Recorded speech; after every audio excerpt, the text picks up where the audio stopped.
America Now Twitter Town Hall brought to you by Charter Communications. I'm sorry, let's stop.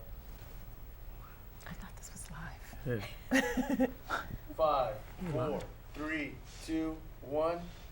Good evening. Welcome to Vote America Now Twitter Town Hall brought to you by Charter Communications. I would like to thank Charter and all of their support and generosity and Vote America Now for making this possible. My name is Alexi Sampson and I am proud to be your host. Tonight, we will be answering live tweets from all over the nation with our panel of professionals and answering live questions that are on your mind. The town hall will also be streamed live on the website. You can tweet us your questions using the hashtag MOVE5000. Follow us at Vote America Now. Our panel tonight consists of 3 professionals from political, nonprofit, and business worlds. Each panelist brings their own viewpoints and opinions to your questions. First, we have Chris Perdome. Chris is president of Vote America Now. Tonight, Chris, please introduce yourself. Thank you, Alexi. My name is Chris Perdome. I'm the president of Vote America Now, and certainly want to thank Charter Communications for making this opportunity possible for us. We wanted to make this opportunity for young people to be able to have a voice and be able to engage them in the political process. So we're certainly grateful to be able to start this conversation, and thank you for all the wonderful panelists here as well. Looking forward to a great night. I am too. Thank you very much, Chris. Now we're going to our second panelist. Our second panelist is the famous Omarosa. Thank you for coming tonight. Thank you so much for having me.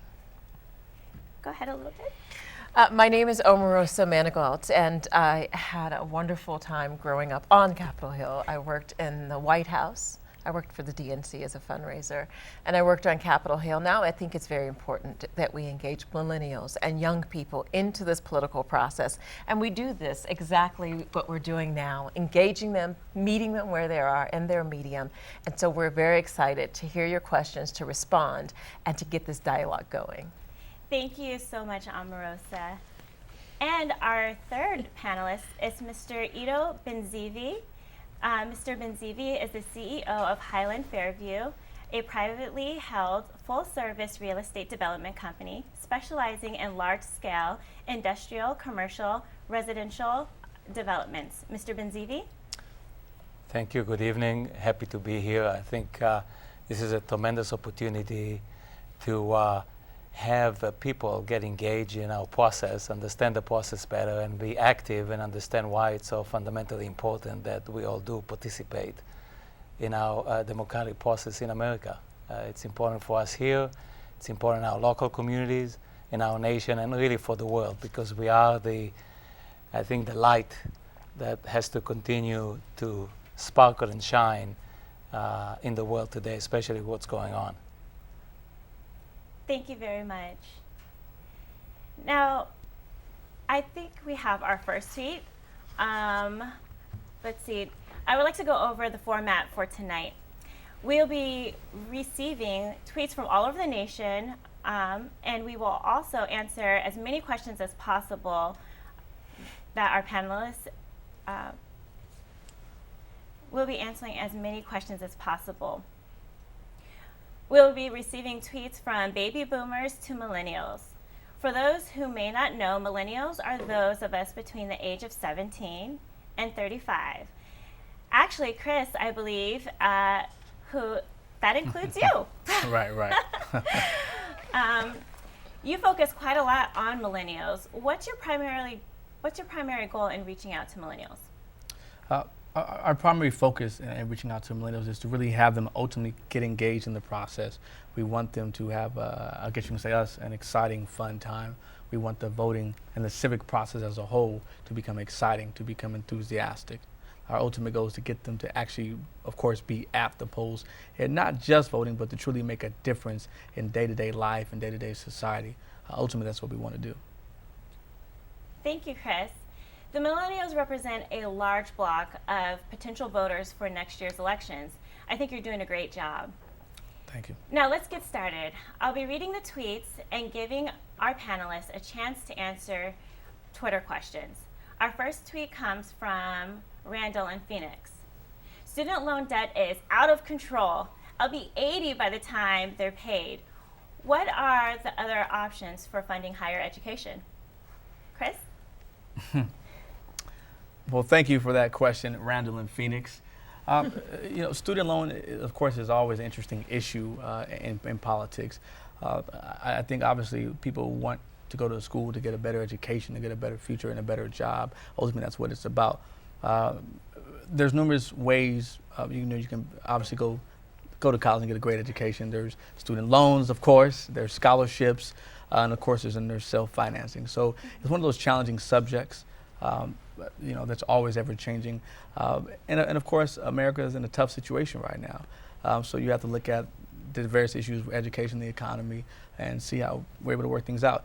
I'm not an expert on student loans, so I don't have an exact descriptive answer for that. But I would just say, as a student, for young people to continuously pursue your dreams, pursue your educational goals, and don't stop. You can do anything you want to do in life, and you can truly make a difference. If there's a will, there's a way. Thank you, Chris. Certainly. Omarosa? Well, having 3 degrees and being in grad school for what I feel like is forever.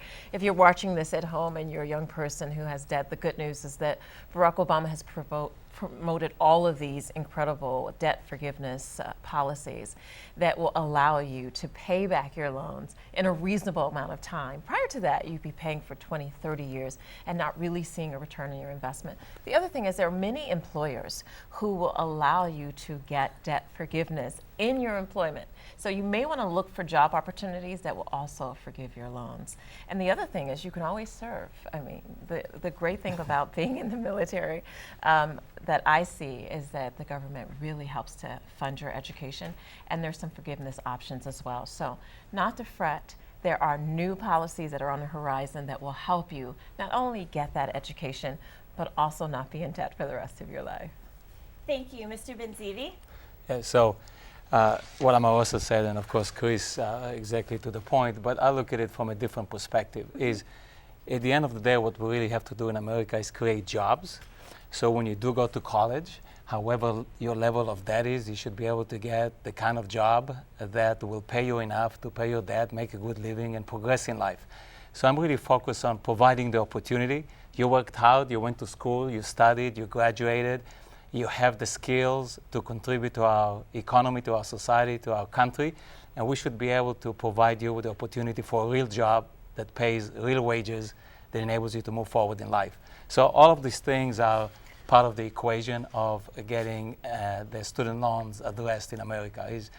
You can give all the benefits in the world you can, but at the end of the day, you need to have a job that's a good job waiting for you with the right opportunities. I get it. I'm a millennial, and I have more friends now, that are out of college and unemployed, so I get it. Jobs are the most important thing. And let me just say to that point, to everybody out there, there's some misnomer in America about jobs. Literally, if you look out in the world, in America today, there's about 9 to 10 million jobs that are unfilled. And that's because we have a huge mismatch between jobs and skills. People are able to take on those jobs. So part of the big challenge in industry for us is to find people with the right skills. So education is perhaps more fundamentally important today than any other time in history. But it's interesting listening to the candidates talk about job creation, who can actually create jobs.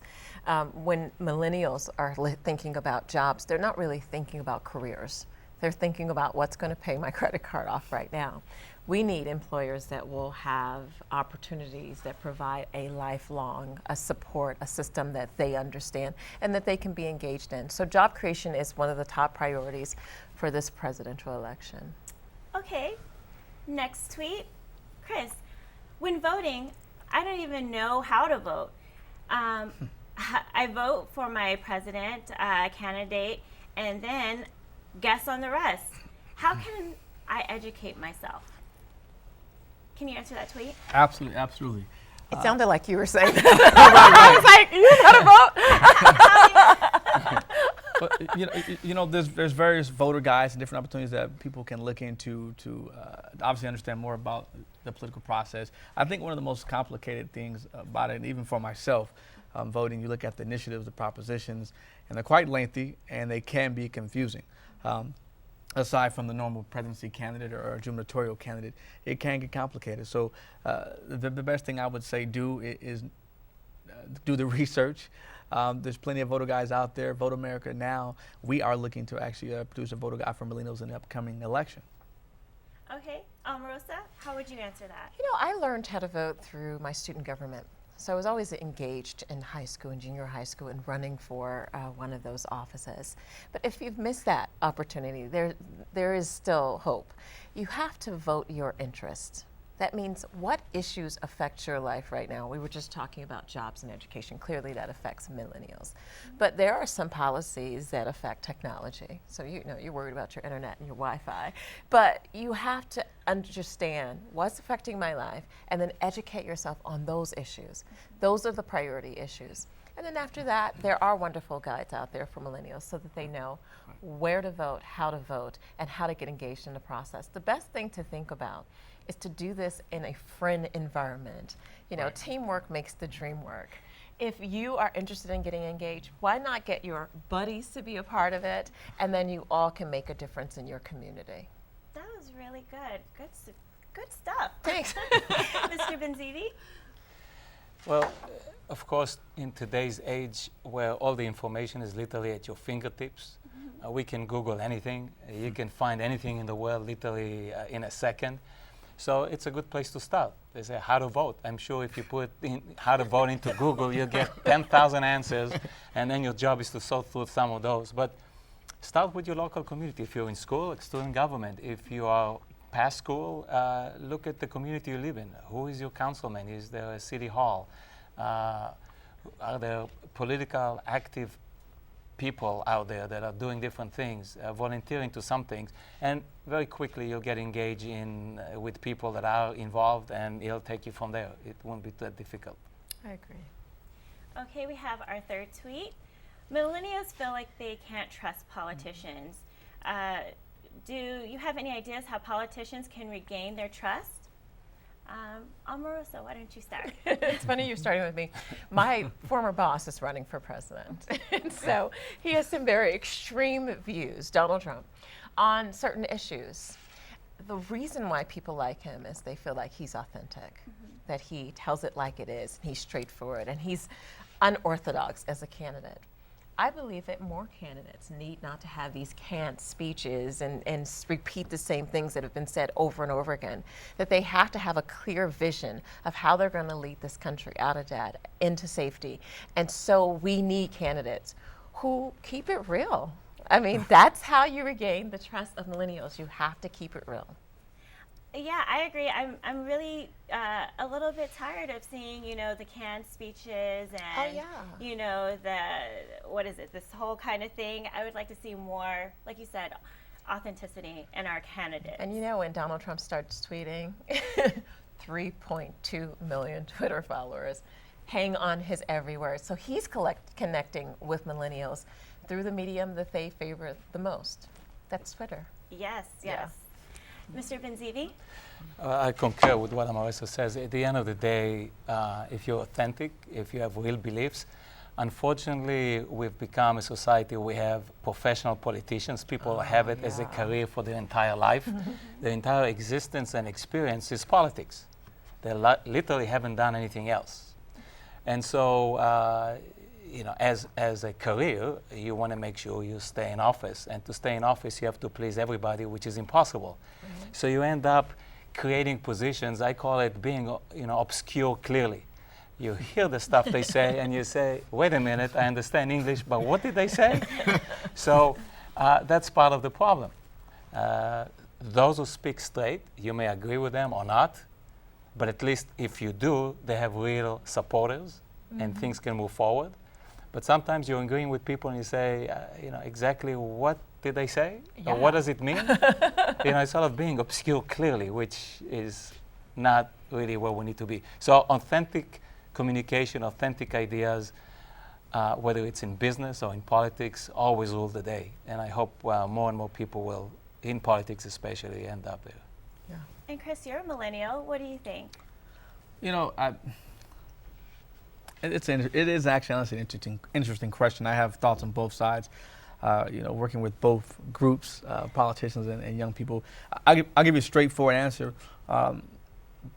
Elections are about winning in terms of the candidate's eyes, of course, aside from their values and ideologies. And so they tend to go with the high propensity voters, and young people are just not that in most cases in history. The flip side of that is I think they can do a better job with being more interactive, more engaging, like you said, less canned speeches, more enthusiastic, more fun. I think we have to make the civic process itself more enthusiastic. And at the end of the day, it's not just about the election itself. It's young people getting involved, showing up at congressional hearings, showing up at various city council meetings where local politics is always, as they say, the best politics. That's what affects you the most, I should say. I agree. You know, like I said, I'm a millennial, and I definitely believe in getting people energized and coming out. So I definitely agree with what you have to say. We have our next tweet. Why should I be engaged in voting when I feel like there's a huge disconnect between candidates and my age group? Well, just by virtue of the legal age of running for president, of course, there's going to be a difference. But I think the good news is that the candidates recognize that without the millennials, they can't be effective and they can't be successful. So they need you. They need you engaged. They need you to be out there on the trail. They need your feedback. They want to hear from millennials. And so when a candidate needs you, just like you said, they're going to do and court you and say whatever they need to say. But it's your responsibility to be informed, to know what you're asking for, and to set an agenda that they have to be accountable to. And so yes, there's a big gap, but they need you. And so take advantage of that and leverage the issues that are important to millennials. Make your demands and make sure the candidates meet them. How do you make the politicians listen to you, though? Easy. Show up. That's right. Every vote counts. So you show up, and they will recognize that there's power in numbers. If you're organized, if you mobilize, you can make a difference, and they will listen to every single word that you say. Mr. Benzivi, any thoughts? Yeah, in a broad sense, you know, be a light, you know, get involved, say what you feel, people will respond to you. You know, at the end of the day, all the darkness in the world cannot put out one candle, but one candle can put away all the darkness. So be a light, come out, get involved, and people will respond to you if you're there. If you don't vote, if you don't participate, it's as though you don't exist. And the politicians, their currency is voters. That's how they get elected, right?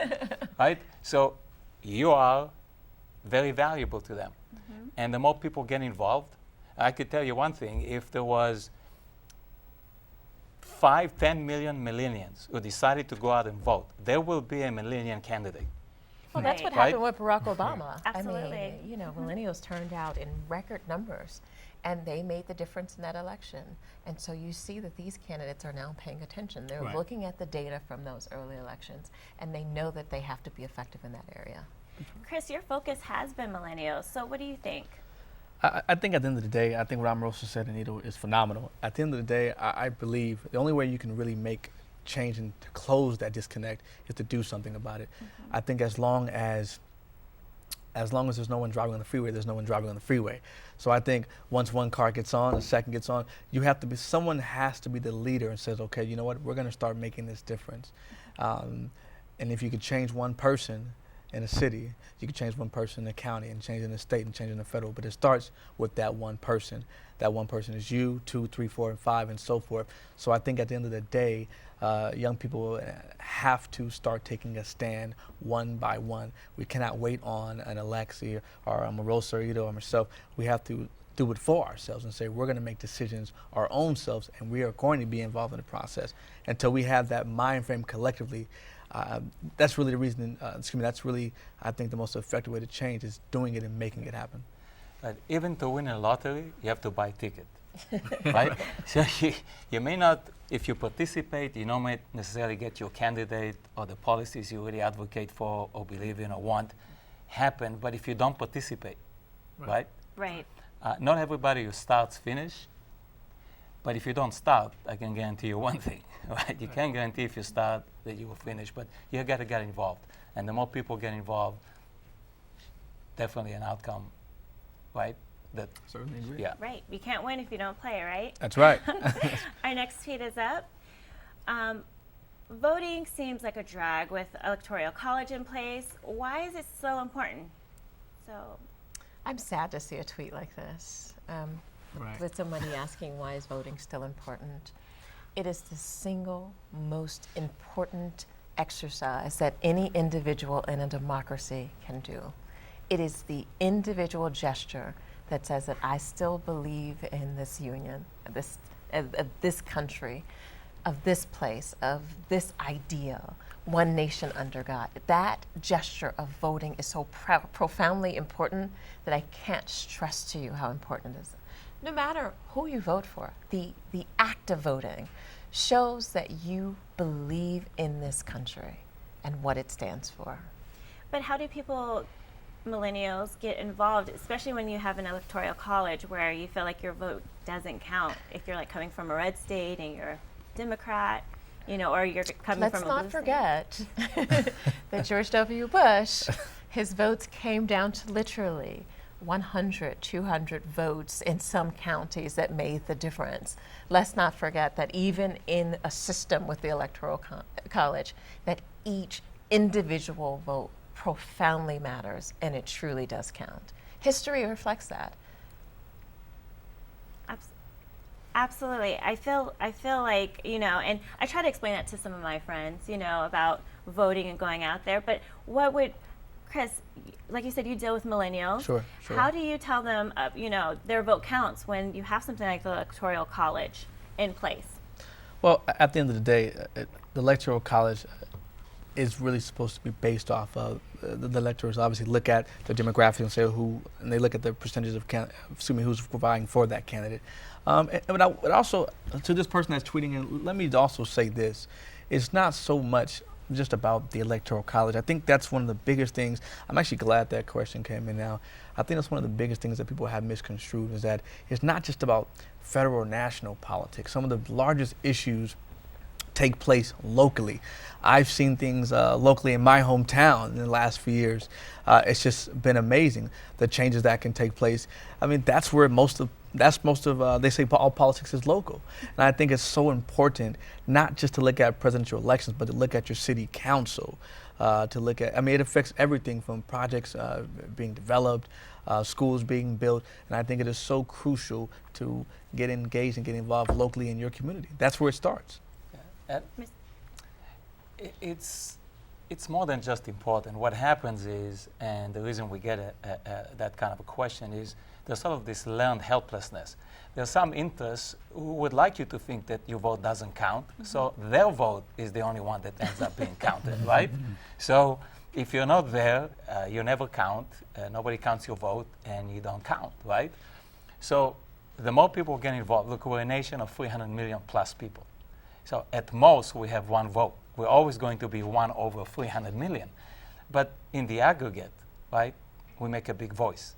So if enough of us participate, you see big changes.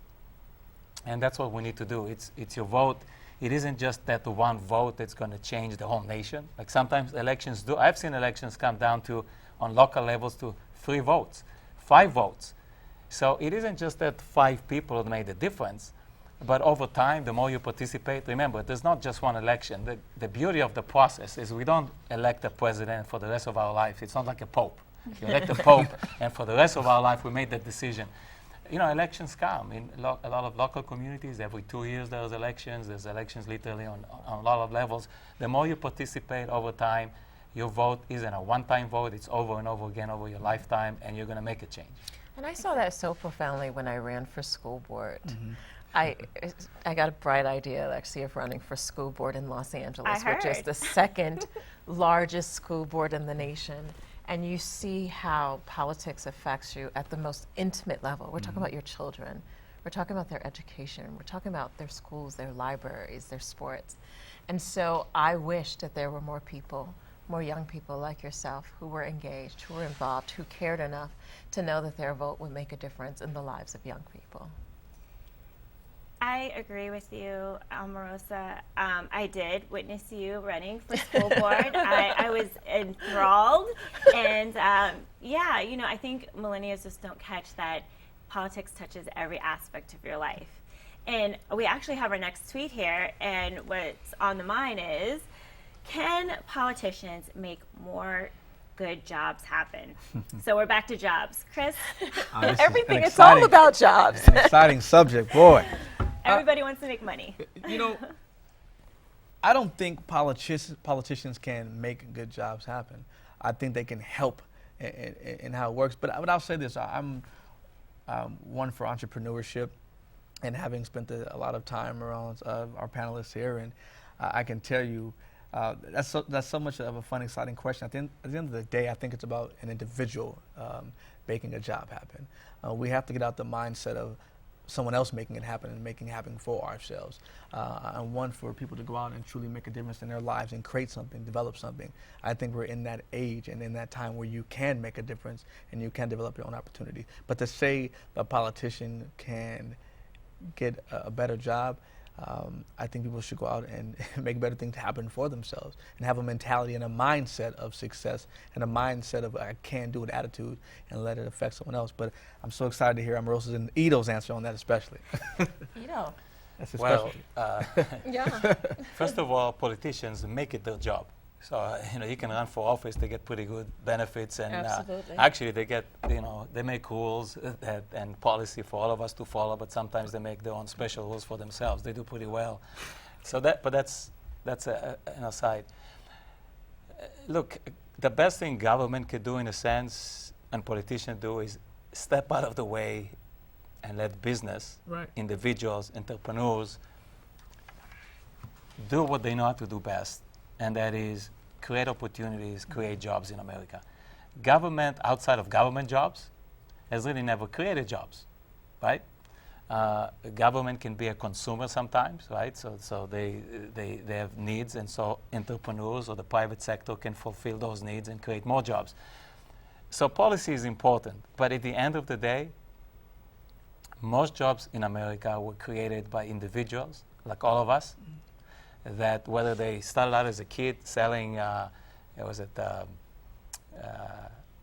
lemonade, or mowed the lawn for someone, or helped someone, or tutored. These are entrepreneurs, and we need to encourage a lot more of that, because we all know, and history has shown itself, that no one creates better jobs than individuals and people that have the freedom, right, and rules that enables them to do what they do best. And that's what we need to do in America. Get government out of trying to create jobs, because they haven't really shown throughout the history that they can. But good policy enables entrepreneurs and individuals, you know, create jobs. And that's what we need to do more in America. Well, this is the first time I'm going to disagree with Ito. I believe that when you talk about politicians, one of the issues that are most important to me in this election is a fair wage, and as well as equal pay for women.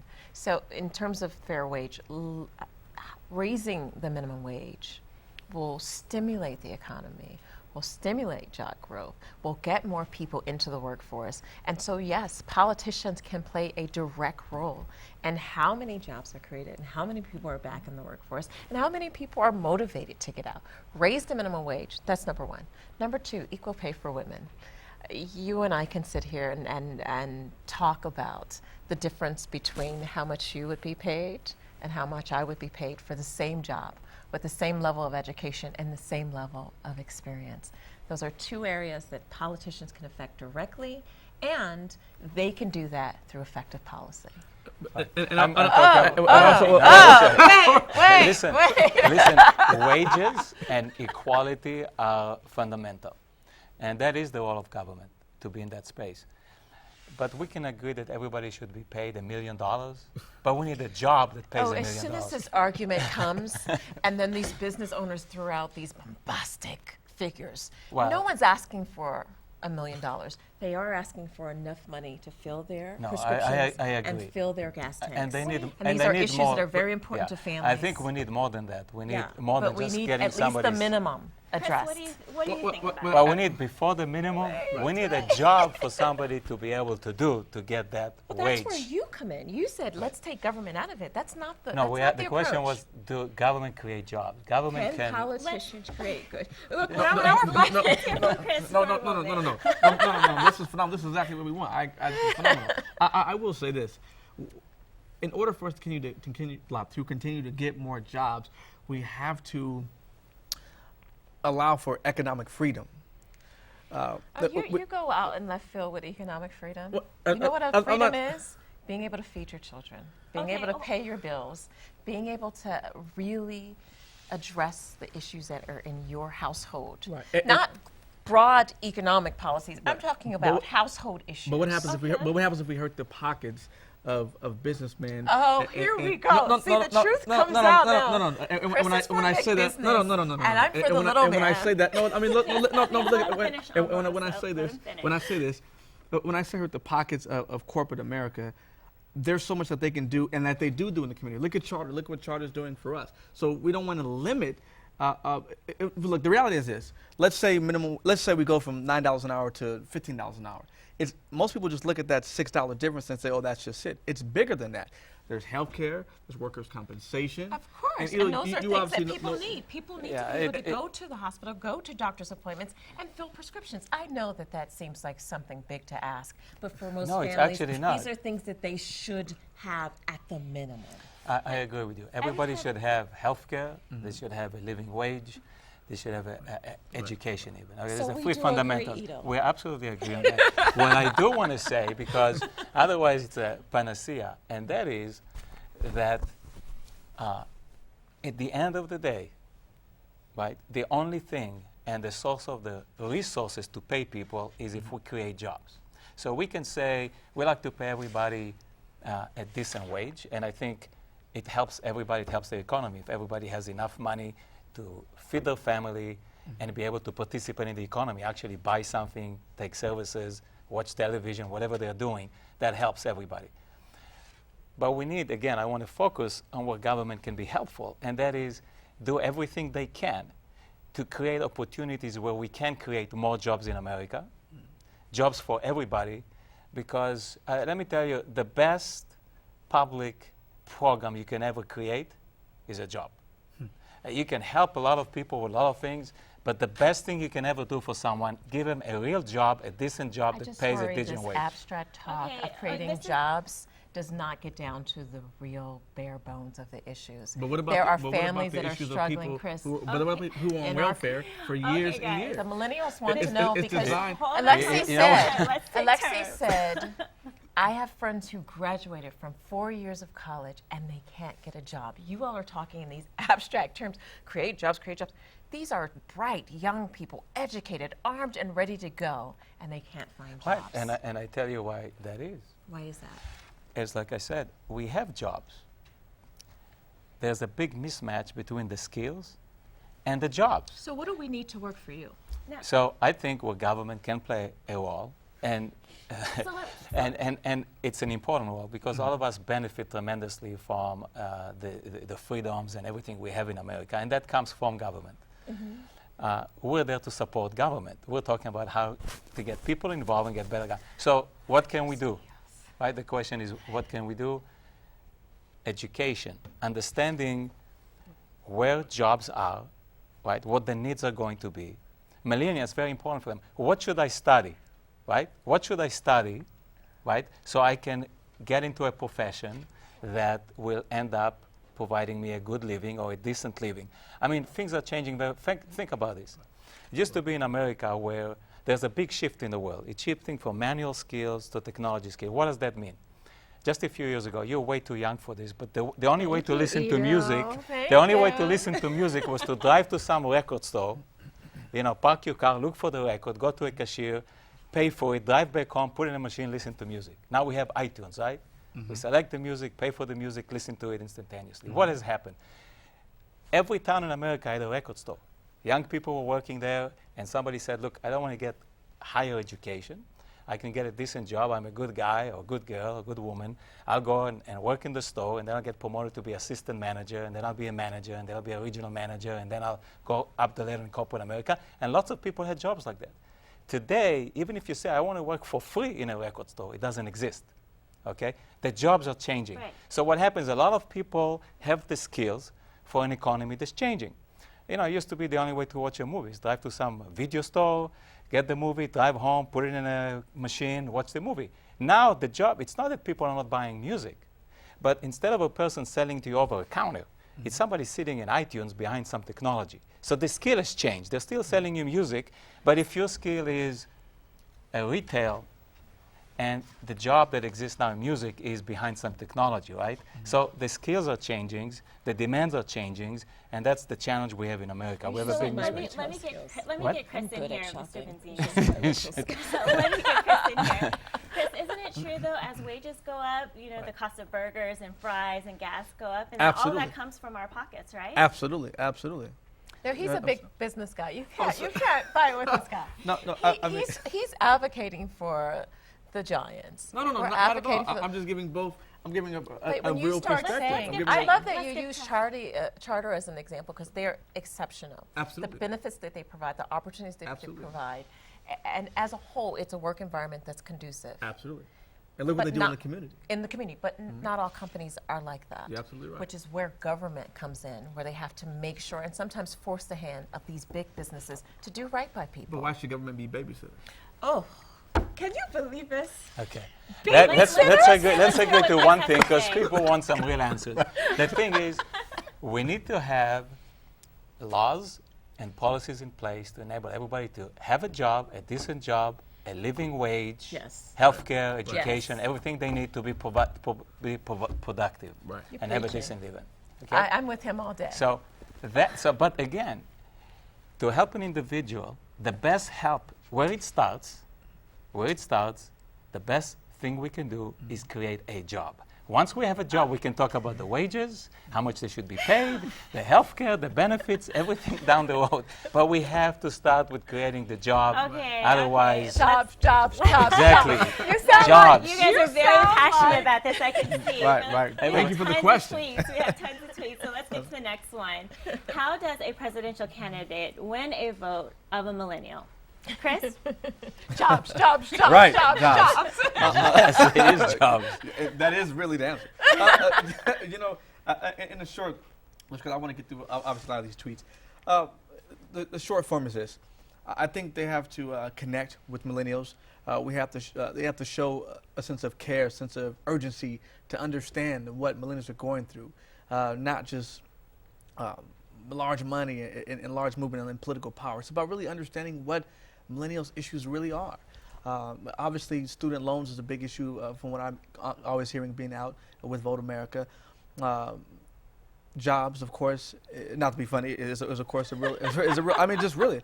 If I ask 10 people, if we go outside right now and ask 10 millennials, what are your 3 issues? I can guarantee you, jobs and student loans are going to be on the top of that list. My Absolutely. nephew is in here, my millennial. I brought him as my focus group, and he would say the same thing. You're right. Absolutely. Yep. But you know what's important for me, for politicians connecting with millennials? As a woman, reproductive right for women. Absolutely. And I would women's agree. right to do what they want to do with their bodies. If you want to connect to millennials, start focusing on reproductive rights for women, and you will get their attention. I agree, but I think it goes a full circle to what you said first. Please. And that is be authentic.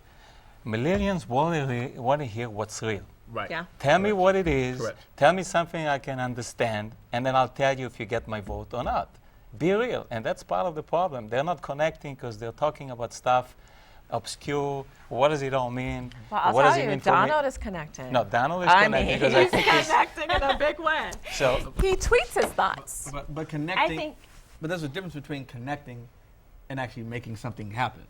What are you talking about? He's 26% I- in the I'm polls, not saying he's dominating not for the there, last but 4 I'm just months. saying there's a difference between and connecting going and making into the things happen. fall Not with saying he's not. momentum that will not be stopped. He's using social media. He That's is. what he's doing That- right. it doesn't- And listen, He's packing out these auditoriums, football fields. People want to see change.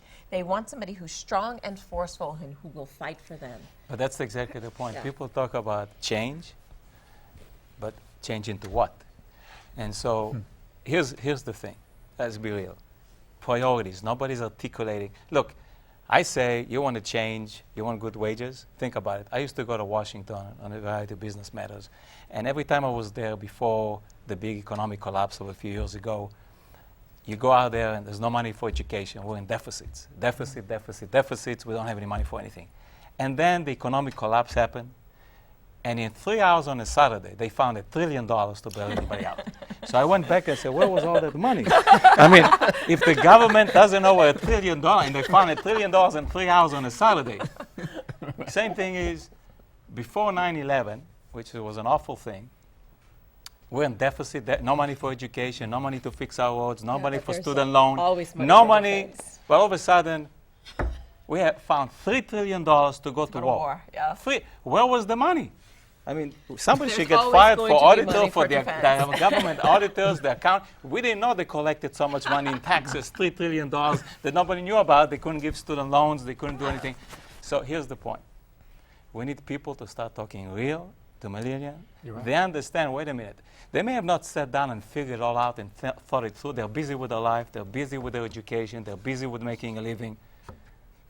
But they need people to tell them, wait a minute, where did you find $1 trillion to bail, right, the banking industry or to bail out General Motors, and you could not find a lot less than that, a fraction of that, to help out with student loans. Aren't you excited that I there's agree. a momentum going into 2016? Don't you feel that there's Absolutely. a different momentum? 24 million people tuned into the Republican primary debate. That's right. That is unprecedented, never Right. heard of. That means that people who have never been engaged in the process before are now there, interested and ready to go. Right. Well, talking about social media, we have our next tweet here, and their tweeter says, "Can social media help millennials get into the political process more like Egypt?" Chris, you want to go ahead and take that one? Absolutely. I think social media can certainly make a difference. I would like to see more elected officials and civic leaders get involved in social media. It's amazing the impact that social media has.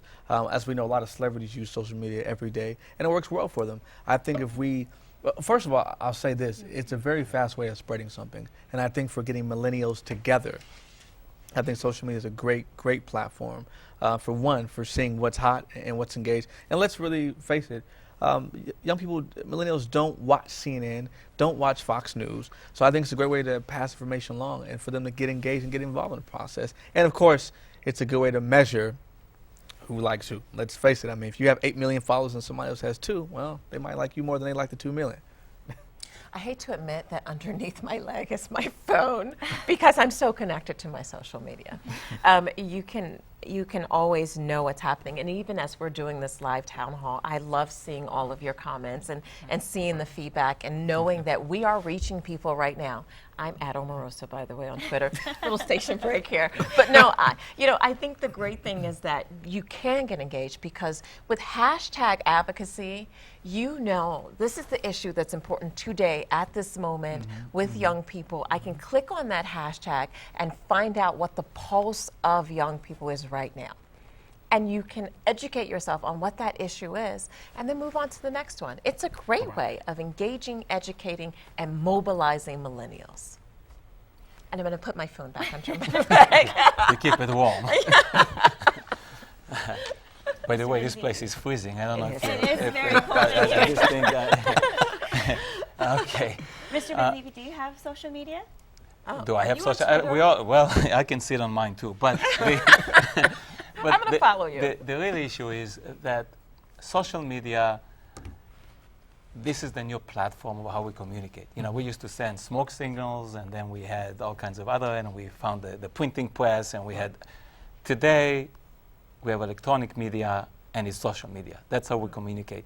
I don't think it's just a preview of millennials. It's everybody. The President of the United States has social media. So the reality is that this is a platform. It's 2015. That's how we communicate. And that's what everybody should use. It's like a way to reach out, talk, Right. communicate. But here's the thing with social media. We've got to the point where we say something in 2.5 words or less, Right. and the next second we're on to the next issue. Well, And that's the nature. the nature of it. So we need to find a way also to communicate, not just through this media, but like you said, Donald Trump has done it in a few areas, others have done it, is focus on an issue that's clearly understood, clearly defined, and then communicate on it. A lot of the communication is communication for the sake of communication, and you get all kinds of stuff that, I don't know if it really helps you to know, and some things I rather not know, but the point is use it, but use it effectively, make a point. Well, Right. I like agree. Omarosa said, I live on my social media as well. So What's you yours know, so I can being follow? It is a live Alexi- Twitter channel. Alexi137. Okay. Yes.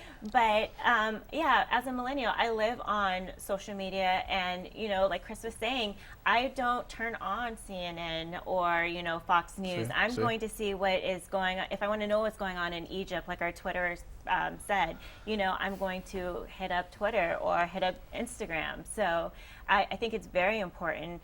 And as Chris knows, as a millennial, that's the best way to almost reach me sometimes is through social media. So. And that's why I think it's so great that we are blessed to do this with Charter, and I think Charter gets it. They're wonderful people, wonderful operations, wonderful government affairs, and they understand the value of social media. Imagine something like this again and again and again throughout the election season, and of course continuously ongoing. Imagine the effect that something like this can happen across the nation, colleges, universities everywhere. This is where it starts, and I'm fortunate that we're able to have this conversation your and picture? start this right now. Oh my gosh, she is the How cutest much- picture how on much our are you- social media. How much are you using social media in Vote America now? We are. We just started really kind of revving up with social media. To answer your question, quite a bit. We're using it now. So this is kind of the first step for us in making a big difference with social media. I think it's phenomenal. But can I caution you? Let's remember you can't cast one vote on social media. So You're as right. important as it is, we have to also get our young people to go to the polls and actually cast that vote. You're right. So as we emphasize the importance of social media, we have to also emphasize the importance of actually exercising You're the right absolutely to right. vote. At the end of the day, that's what matters, is casting that ballot and making a difference. That is the difference. That's why it's called Move 5000. Well, look at you. There you go. So kind of piggybacking on that, social media is everywhere, as we've already stated. Certainly. How big do you think it will be in this next election? Major. Yeah, huge. And why do you think that? It's setting, Donald Trump I'm sorry to keep using Donald Trump, but that is my boss. Excuse You me. wake It's up probably one for all these morning, other people running you for wake up one morning and your former boss is like running for president. It's kind of crazy, right? But I use him as an example. He can tweet something and it's the headline around the world for the entire news cycle. One tweet has that profound of an impact. One image on social media can go viral within 10 seconds. It is incredible. It is powerful. Amazing. And so knowing how to harness that power Right. to make sure Right. that your campaign is the successful one, Right. that's the role you're going to see. And that's really the strategy that politicians have to figure out. Yeah, and that's why Donald is doing well, because at the end of the day, we have a attention span, and you need to keep, right? It's entertainment almost. Right. And what happens is, if you're not entertaining, it's like we have 500 channels and sometimes nothing to watch, because people will flip through 100 channels and look at 30 seconds. If you don't catch somebody in 30 seconds, you lose them, right? Right. So social media, people know how to use it well. They're engaging. They're putting out stuff that people want to hear. It's in short bits, and here comes the next thing, and you keep it live and fresh. But there's also a danger. It becomes a phenomenon where you're looking almost at the entertainment value and the reaction, and not anymore to the core issues and what actually something means. And we have sometimes a danger that we follow, right, what is the latest fashion as compared to really sitting down and thinking, what does it really mean? And here's the key. When you do vote, it means something. It is not social media. It is not what's happening this minute or tomorrow. It can affect your life.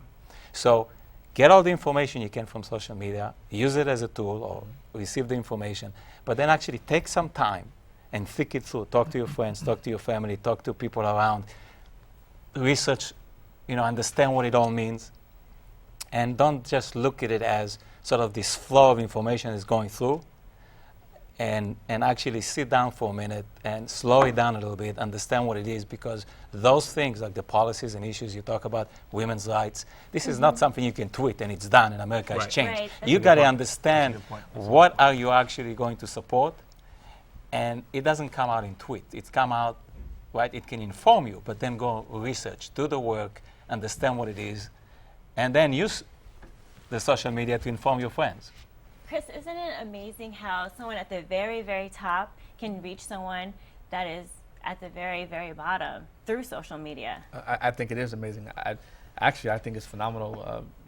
At the end of the day, a president, a senator, a wealthy businessman, or or an average minimum wage worker can talk to anybody anywhere. You can direct message someone and follow. You can talk to celebrities, and we've all heard of stories where people have talked to politicians or celebrities and have come to proms or different events. So I think it's phenomenal. I talk to all my fans. I respond to everybody. I think that's great. I really do. You I do? enjoy it. I love listening to them. And they have something important to say if you just take a moment to listen, and Twitter facilitates that. Absolutely. Our next tweet is up. When often only thinking of voting during presidential elections, why is it important to be aware of the civic process of at all times? Well, because so much happens in those midterms. Right. My God. There are, like you said, politicians who take advantage of the low voter turnout during midterms. And so if you really want to be effective, you are engaged at all times. Because if you don't, you get candidates, and nothing against the Tea Party, but you get these extreme Tea Party candidates who get in and affect policy that you have to live with for 4, 5, 6, 7 years. And so it is important to be engaged at all times, but it's hard. It's hard to keep millennials' attention. So if I'll take them being engaged during this presidential election and use the data from their turnout to really determine how to strategically get them engaged on the long run. Chris? Yeah. Well, I think all politics is local. Again, let me phrase that. The saying all politics is local. Sorry. I think it is important, and I'll say this for a few seconds. I saw something happen in my hometown. There was a situation a couple years back, and they've been through several different recalls, things like that. And a lot of people came up to me and said, "Hey, well, what's going on?" They would call me and say, "Hey, what's going on with this, or what's going on with that issue? Why is it this way?" I would say, well, you need to go to the city council meeting and make a difference. I said, because right now, they said, there's new projects being built and we want jobs, and I don't understand why they're trying to take it away. I said, they're not trying to do anything at all. You're letting them take it away because you're not being involved in the process. And so I think sometimes we let the minority be the majority, so to speak. And in this case, the city where I grew up in, there's a small group of folks who may want to, have a large control over the city. And that's not young people. And I think the young people have to step up, and that's not a presidential cycle. They have to step up and really be engaged in the process on a constant basis. That's how they can make real effective change. So everyone has an equal right and an equal vote, and that's why we need to get the millennials involved. What would you think, or what do you think, Mr. Ben-Zivi? We all know it's important, and we all keep on saying it's important to get involved, it's important to get involved. But the millennials want to understand, right, will I make a difference and how I make a difference? And sometimes we make it more complicated than what it is. You can register to vote, and it's really easy today to just go out and vote, right? And so if people just start voting, make a difference, right? If 5 million, 10 million millennials engage in the process in this election, it will be a big change. And if that group, any politician gets elected and says, we got millions of millennials who actually made a difference here, believe me, there'll be policies, there'll be somebody listening to that constituency, right? So everybody individually register to vote. Vote. You know what? It's not a life decision. If you think you voted for somebody, they don't turn out to be exactly what you thought it is, guess what? You get the chance to do it again. That's right. And so you'll get it right. Or eventually enough people, enough politicians who will understand that it's all about leadership anymore and not just being politicians. Exactly. Because we got to a point, like I said before, there's some people that their entire life was spent in politics. Absolutely. Right. Yeah. Our next tweet is, why is a socialist like Bernie Sanders so popular? Socialism has failed all over the world, right? I just want to be clear that, do we have only 3 minutes left before I get on Bernie Sanders? Do I only have 3 minutes for Bernie? We have a little bit more time. Okay. I had to check before I go into this. You know, I'm entertained by Bernie Sanders. I'm entertained by this idea that we can have this utopic living and everybody can be free and, you know, free in the sense without any accountability. And so that message appeals to people who don't want to be constricted or restrained. And in some cases, they don't want to face reality. And so I'm very intrigued that he is second in the polls, that he's been polling so high, that he's had such large crowds turn out for him and so many people enthusiastic. But that's the beauty of this country, that you have the freedom to support whatever candidate you want, to voice your support for that person and to turn out and vote for that person. That's the beauty of America. That's why Bernie Sanders is in the mix, because he's appealing to a broad base of people who want this kind of fantasy existence. Chris? I'm just going to I'm going to skip my answer for that. Mr. Benzivi? Well, you know, when we put these broad definitions, or broad labels, socialist, capitalist, these are way too broad. He's self-identified He's a socialist, That's and then you ask yes. somebody exactly what does it mean, right? So again, this be obscure clearly. There's policies, there's initiatives, and you know, I'm not a socialist in that sense, but a socialist in the sense of things like you said, somewhat social, good wages, equality, right? Equal opportunity. A lot of those things are what somebody may call social concepts. They're not socialistic in the sense of the economic term, but there are big differences in what everybody's opinions are on a lot of things. But like you said, Amorosa, you get to choose, right? You get to choose. If you think socialism doesn't work, guess what? You don't vote. Right. But I tell you what, if you don't vote and only socialists show up to vote, guess what we're going to end up That's right. is with socialism. Right. So vote. Exactly. Make sure you don't vote for a socialist if you're not a you know, socialist. after the debate, you saw very clearly that there was this drop in his numbers because, you know, I think that this little, you know, love affair with him is over. It's like, you can take my daughter to the prom, but honey, you can't marry her. That's what they're saying to Bernie. And you see that after the debate. So I'm a little relieved. I wonder when that's going to happen with Ben Carson because he scares me too. But anyway, next question. And Chris, we're back to you. What do you think about Bernie Sanders and his popularity? You know, I'll say this, Vote America, my job with Vote America is nonpartisan. Oh, good for you. Take the high road. Let me get muddy and down in the dirty. So I'm going to, but I will say this. I think young people are looking at candidates that appeal to them. And I think so if someone expects to be a leading presidential candidate to millennials, they have to appeal to millennials. I will certainly say that. But isn't it funny when you think about there was this young governor from Arkansas playing his little saxophone back in '92, and nobody thought that he would become the next president of the United States. And here we are, you know, Bill Clinton became a really great president. So, you know, some people have these extreme views, but the American people always get it right. I think Do you know so. what I mean? I trust them, and they always get it right. I think so. And that leads to our next question from our next Twitterer.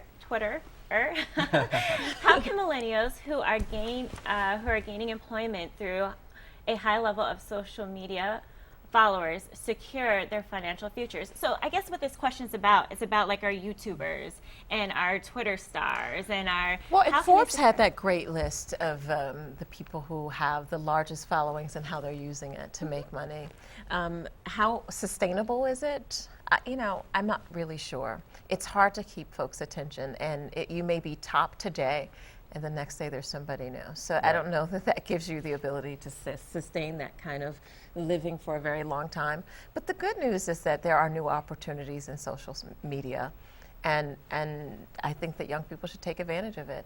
As much video games as my nephew plays, I think he should be paid to do that. I mean, if there's a job out there for playing video games, I want him to get it.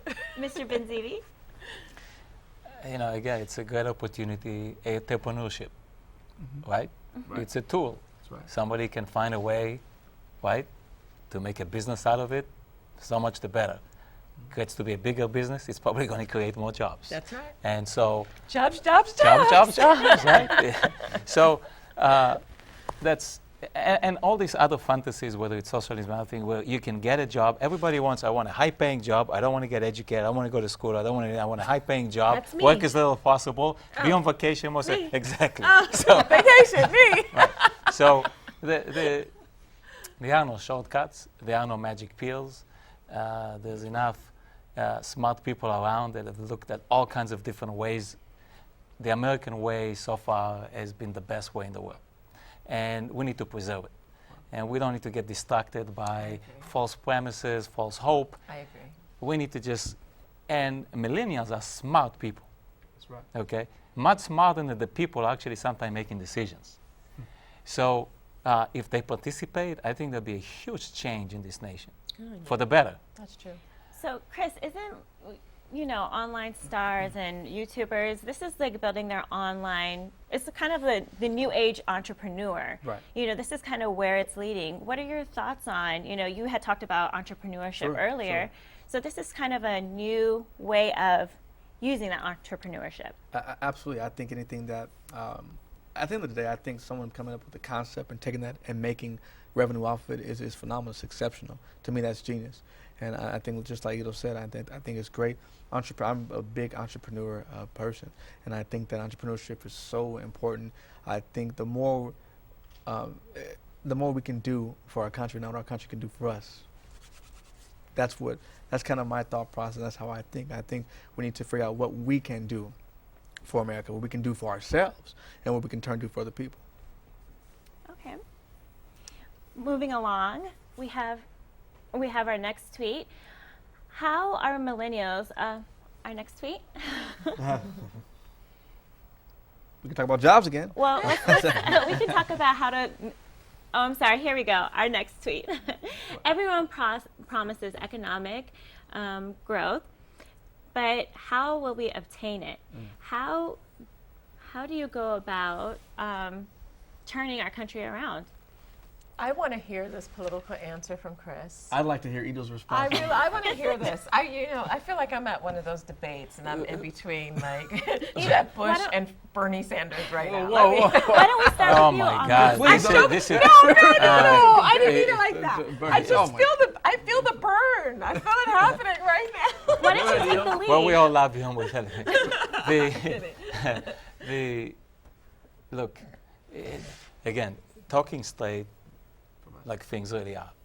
So, who is the person? I guess we don't. Have It any. says everyone promises economic growth, but how will we obtain it? How do we go about turning the So, country around? can I give you like a 3-minute sort of? 3 minutes? 3 minutes. Yeah, This is the end of it's the going to be about show. half as You much. got 30 I will talk. seconds. I will talk 3 about- minutes? 3 minutes will be about half as much This as is you Charter spoke. Cable. You already took my 3 minutes, so now I got another 3 minutes. Let's Go not get ahead, debate. Mr. Benzivi, go Okay. ahead. I don't know how to stress it enough or explain it in a way that it actually connects. But education, right? The only way we create any value in the world today is by adding value to ideas. And where is the difference? The reason people don't get it is because over the last 10,000 years, literally, of agrarian and industrial revolution, the way we created wealth or jobs or economic prosperity or quality of life was by adding value to natural resources. So we were a wealthy nation here because in America we had gold in California, oil in Texas, timber in Washington, right, coal in Ohio. We were natural resource wealthy, and we created a great quality of life. But over the last 20 years, it's changed after 10,000 years of being the same. And the way it's changed is the way we create wealth, which means a good quality of life, equal opportunity, and so forth, is by adding value to ideas, right? What does that mean, right? Like high tech, right? Somebody comes up with a transistor, they make a radio, they make a TV, they make a computer, they write software, we get iPhones and so forth. And if you look at even personal wealth, not just national wealth, who got wealthy in the turn of the century? You open the newspaper, it was Rockefeller with oil, Weyerhaeuser with timber, Carnegie with steel. Today you open the paper and you hear another person making $1 billion, right? They didn't find, it's not another guy found an oil field in Oklahoma or some more timber in Washington or Oregon, but it's people like Twitter and Facebook, right, and Apple. People are adding value to ideas. Consequently, both national wealth as personal wealth comes from adding value to ideas. Consequently, the most valuable natural resource an area possesses is its people, because that's who add value to ideas. And that's education. So more than any other time in history, the way we create wealth, the quality of life, employment, jobs, everything we talked about is by adding value to ideas, no longer adding value to natural resources. Therefore, education has become the natural resource. So the way to do it is to make sure we focus on the right education opportunities, not burden students who want to learn and contribute into society with so much debt that all they do is work the rest of their life to pay off the debt. It defeats the purpose, right? So if we focus on education, make sure we understand that the world has changed. And a lot of those, like you said, the non-millennials, last generation, they understood that the way you create wealth, a better quality of life creates jobs, is by adding value to natural resources. It has changed. And so we need to make sure that people who are in a position to implement policy, to put understand that and create that platform, that opportunity for America, and that's literally creating the right education infrastructure for people to be able to partake in it. And that's going to build our economy, our jobs, and everything else we talk about. Okay, Omarosa. I love Ido, but I did not believe he was going to take the full 3 minutes. And it was so profound. Well said. Well, thank you. And well done. Okay, and I'm going to do this in 30 seconds. There are 5 issues that are important to turning this country around. 1, we have to secure the homeland. We have people who are trying to destroy and attack this country on a day-to-day basis. We need a leader who's going to be strong and secure this country. Number 2, immigration is a top priority for voters. Who is going to secure the borders and make sure that the people who are trying to come in illegally are accountable? Number 2, Social Security. You know, most of us up here, we're talking to millennials, but listen, Social Security is a big issue for a large segment of our aging group, yes, and so we have to make sure we take care of them. And number 4, we talk about this, but gun control in this country, every time I cut on the television, there is somebody shooting up a college or hurting young people. We've got to get that under control. And then if I can take up the last 10 seconds of my 30-second pitch for turning around this country, we have to remember that American workers make up the fabric of this great country. Taking care of them, addressing their needs, that is how you turn around this great nation called the United States of America. Thank you, Omarosa. Am I elected? You're president. Yes! Chris? Well, I'll save time for a couple of more truths. I think Omarosa and Ido have great perspectives and great thoughts. So, phenomenal. Okay, well, we've actually come to the end of our panel discussion. Before we close, we just would like to thank Charter. They've been wonderful. But we'd also like to give our panelists a little bit of a closing remark. So we're going to start with Mr. Benzivi. If you can go ahead, and what would you like to leave our millennials with? A closing thought. It's a simple, get involved. Your vote counts, and every level. It's simple to do. Look into it. It's really easy. You get to do it every so often. It's not a daily thing you have to worry about. Get involved, do it. You'll see. You'll make a huge difference. Omarosa? Is this my camera? This is a better angle for me. Great. First of all, follow me on Twitter. I'm at Omarosa, O-M-A-R-O-S-A. Hey. Number 2, you have a great opportunity to be really the swing vote in this election, but you have to get involved. You have to let your voice be heard. If you do that, millennials, you have the power of your own future in your own hand. You don't have to depend on candidates or politicians to determine where you're going to go and set your agenda. You, right now, today, this hour, can be the change that you want to see in this nation. Outstanding. Chris, thank you so much for setting this Oh, no up. I'm problem. going to give you some more time to go you're ahead so and kind. I got a little more time. Like, we're going to leave that. First, I want to say this. I want to certainly thank Ido for taking the time to come out here. Personally, he's a phenomenal guy. Been a great mentor to me, and I think it's phenomenal. So this is a prime example of business meeting millennials and making a difference. So thank you, Ido, for taking the time. It's a pleasure. And I'm Come Russell. on, give it to me. You- I want you to lay it on thick. Omarosa's a phenomenal good friend of mine, and I'm fortunate that she's been able to have a great perspective and engage. I think it takes people like Omarosa and other entertainers to make a real difference. This is how conversations start, and this is how we get things done. And I would just say to, this is my camera, just to all my fellow millennials, thank you for watching, first off. And it's been phenomenal. I hope we can definitely make a real difference, and it starts by making things happen. If we don't get involved in the process, nothing will change. It's all about making a real difference and changing your life. I know CNN may be boring, Fox News may be boring, not to me, but maybe to you guys. But like Lexa said, hop on social media. You can learn a lot. You can go on our site, voteamericanow.com, and well, you're on it right now. And you can definitely learn a lot of information.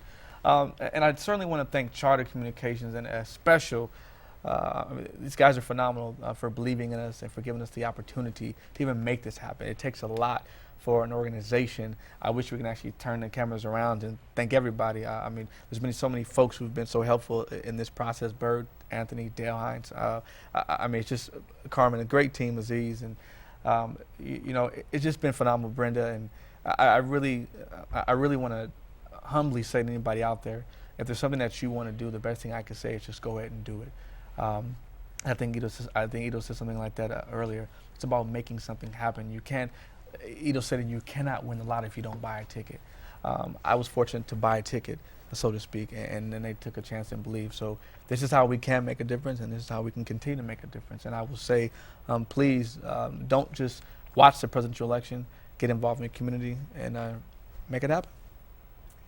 Well, that concludes our first Vote America Now Twitter Town Hall. I would like to thank Charter Communications for their support and Vote America Now, and all our reviewers sending in great questions. Special thanks to our panelists, Mr. Benzivi, Omarosa, and of course, Chris Perdome. And most of all, thank you for sharing your time with us tonight. We hope you enjoyed our program as much as we did.